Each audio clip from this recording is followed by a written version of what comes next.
बिस्मिल्लाहिर्रहमानिर्रहीम। Welcome to cricket academy. Cricket academy में आज आपको 9th क्लास का मैथ एक्सरसाइज 10.2 क्वेश्चन नंबर 2 आज पढ़ाएंगे। क्वेश्चन नंबर 2 क्या है? Prove that a point which is equidistant from the end points of a line segment and is on the right bisector of the line segment. सवाल को दोबारा गौर से सुन लें। इसके अंदर वो कह रहे हैं कि एक लाइन सेगमेंट दिया गया है। फर्ज के एक लाइन सेगमेंट है कोई भी, जिसमें ए और बी, ये एक लाइन सेगमेंट है। तो उसके ऊपर कोई एक पॉइंट है, वो पॉइंट इसको बाइसेक्ट कर रहा है ऑन राइट। राइट मीन तो एक लाइन सेगमेंट को राइट करने के लिए तो हमें इससे जो दो पॉइंट्स हैं ए और बी, इन पॉइंट्स के ऊपर हमने इसको ओपन करके हाफ से ज्यादा लाइन ऊपर लगानी है और लाइन आर्क नीचे लगाना है। इसी तरह हम आर्क ऊपर लगाएंगे और आर्क नीचे लगाएंगे। जब ये लग जाएगा आर्क, तो आप इन पॉइंट्स को, ये जो पॉइंट्स बने हुए हैं जहाँ पर ये डॉटेड आए हुए हैं, तो इनको आपने बाइसेक्ट करना है वन साइड पे। नीचे तो आपको करने की जरूरत नहीं है कि आपने जस्ट इसको बाइसेक्ट किया। बाइसेक्ट करने के लिए आपने लाइन लगाई है। तो ये एक कोई पॉइंट आपको यहाँ था P, इसने इस लाइन सेगमेंट को आकर बाइसेक्ट किया। कौन से पॉइंट को हम इसको नाम देते हैं M के ऊपर।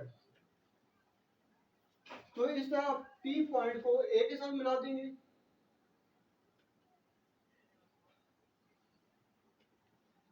और P पॉइंट को पॉइंट B के साथ मिला देंगे।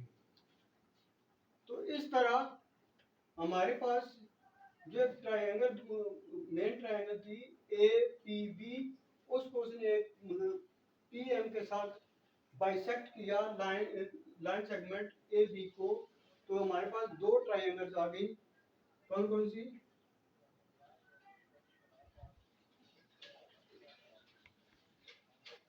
एक अभी PAM और दूसरी कौन सी आ गई? BMP। अब हमारे पास दो ट्रायंगल बन जाती हैं। तो सॉल्यूशन के अंदर हमारे पास इस तरह ये एक एंगल ये बनता है, एक एंगल ये बनता है और एक एंगल ये बनता है, जो कि ऑलरेडी बाइसेक्ट हो गया। PM ने इसको बाइसेक्ट इसको कर दिया। तो इस तरह हमारे पास अगर देखा जाए तो ये राइट एंगल बन जाते हैं। अभी सॉल्यूशन में हम देखते हैं कि सॉल्यूशन के अंदर जो चीज़ें दी हुई हैं ऑलरेडी पहले वो डाटा में आती हैं, वो हमने लिखनी है। इसके अंदर मैंने पहले बताया था कि लाइन सेगमेंट क्या था। लाइन सेगमेंट था A और B। Line segment is a AB and point P is a point such that point P ये है such that PA जो हमने ये मिलाया था और PP ये दोनों congruent है। क्यों congruent है? कि ऑलरेडी हमने AB को बाइसेक्ट किया है। उसके बाद प्रूव क्या करना है कि P is on right bisector of AB, कि जो पॉइंट P था इसने राइट बाइसेक्ट किया है पॉइंट लाइन AB को। तो कंस्ट्रक्शन क्या है? Draw PM bisector on P point meeting AB at M point. तो जब हमने इसको ड्रा किया, ड्रा करने के बाद जो लाइन सेगमेंट AB था उसको कहां पर आकर ये पॉइंट मिला है M के ऊपर। तो इसको प्रूव करने के लिए स्टेटमेंट और रीजन दी गई हैं। इसमें सबसे पहले दो ट्रायंगल मैंने बताएंगे। एक ट्रायंगल बनती है APM और दूसरी ट्रायंगल बनती है BPM। इनकी कोरेस्पोंडेंस हम देखते हैं कि ये आपस में कैंग्रुएंट हैं, इनमें कौन सी चीज कैंग्रुएंट है कौन सी नहीं। इनमें सबसे पहले तो देखें पी ए कैंग्रुएंट है पी बी के, पी ए कैंग्रुएंट है पी बी के। तो क्योंकि इसको राइट उसने बाइसेक्ट किया है तो ऑलरेडी ये दिया ये गिवन दिया हुआ है कि ये दोनों कैंग्रुएंट है। उसके बाद जो एंगल आपका पी है, जब इसको हमने लाइन ड्रा की तो ये एक एंगल बना पी, ऑलरेडी इसको इसने बाइसेक्ट किया है, लाइन पी हमने इसको बाइसेक्ट किया है। तो जब बाइसेक्ट किया है तो दोनों इक्वल पार्ट्स में डिवाइड हो गए। यहाँ पर पी पॉइंट जो है दोनों ट्राइंगल्स के लिए कॉमन है। तो यहाँ देखें एंगल एपीएम कैंग्रुएंट है एंगल बीपीएम। जो एंगल होता है वो एंगल को हम पूरी ट्राइंगल के जो फिगर्स होते हैं उनके मिड में रखते हैं। उसके बाद अगली बात है कि पॉइंट जो लाइन सेगमेंट ये पी एम है, लाइन पी एम, ये साइड पी एम ये दोनों के लिए कॉमन है। साइड पी एम क्या है, दोनों के लिए कॉमन है। उसके बाद हमें पता है कि कोई भी ट्राइंगल दूसरी ट्राइंगल के कैंग्रुएंट होने के लिए उसके लिए दो चीजें जरूरी हैं। कौन कौन सी? एक तो ये है कि दो साइड्स और एक एंगल, या दो एंगल्स और एक साइड आपस में कैंग्रुएंट हो तो हम कहेंगे कि ये दोनों ट्राइंगल्स आपस में कैंग्रुएंट है। तो उसके लिए हमने देखा कि एक दो लाइन दो साइड्स हैं और एक एंगल, ये दोनों ये कैंग्रुएंट है। तो सो एपीएम ट्राइंगल और बीपीएम ट्राइंगल दोनों आपस में कैंग्रुएंट है, क्योंकि दो साइड और एक angle, side angle side, side angle side congruent है। तो सो इसलिए एम कैंग्रुएंट है एम बी एम, क्योंकि कोरेस्पोंडिंग साइड ऑफ ट्राइंगल्स हैं।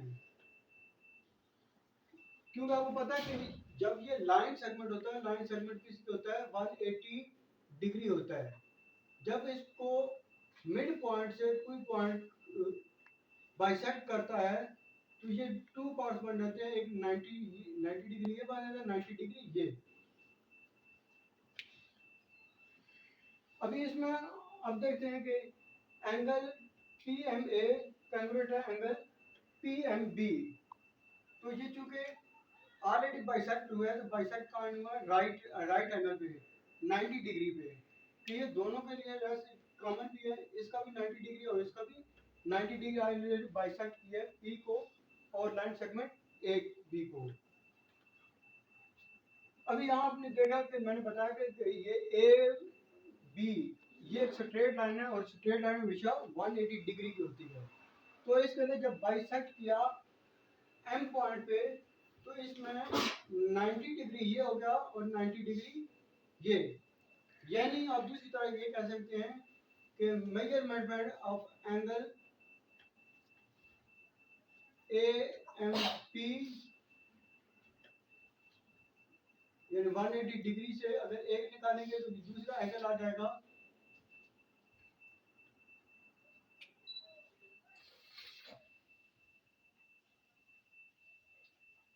बीएमपी। या फिर आप दोनों कह सकते हैं कि मेजरमेंट ऑफ एंगल, या लिखोगे measurement of angle P M A congruent है measurement of angle P M B, क्योंकि ये दोनों अगर ऐड की जाए तो ऐड करेंगे तो बन जाएगा 180 डिग्री। तो so angle measurement of angle P M A equal है measurement of angle P M B के, और दोनों ये इक्वल है 90 डिग्री के। So PM is a straight bisector of AB. तो इसलिए हमने बाइसेक्टर क्योंकि 180 जब इसको इसने डिवाइड किया है बाइसेक्ट किया है तो 90 ये बन गया और 90 ये बन गया। तो 90 प्लस 90 180 डिग्री, ये दोनों इक्वल है। सो इन पी पॉइंट ने बाइसेक्ट किया लाइन सेगमेंट ए बी को ऑन राइट एंगल पे। तो राइट एंगल पे जब बाइसेक्ट किया तो इस तरह हम ये कह सकते हैं कि जो P पॉइंट P था वो right bisector of line segment A B का है। तो स्टूडेंट्स ये प्रूव हो गया कि P is the right bisector.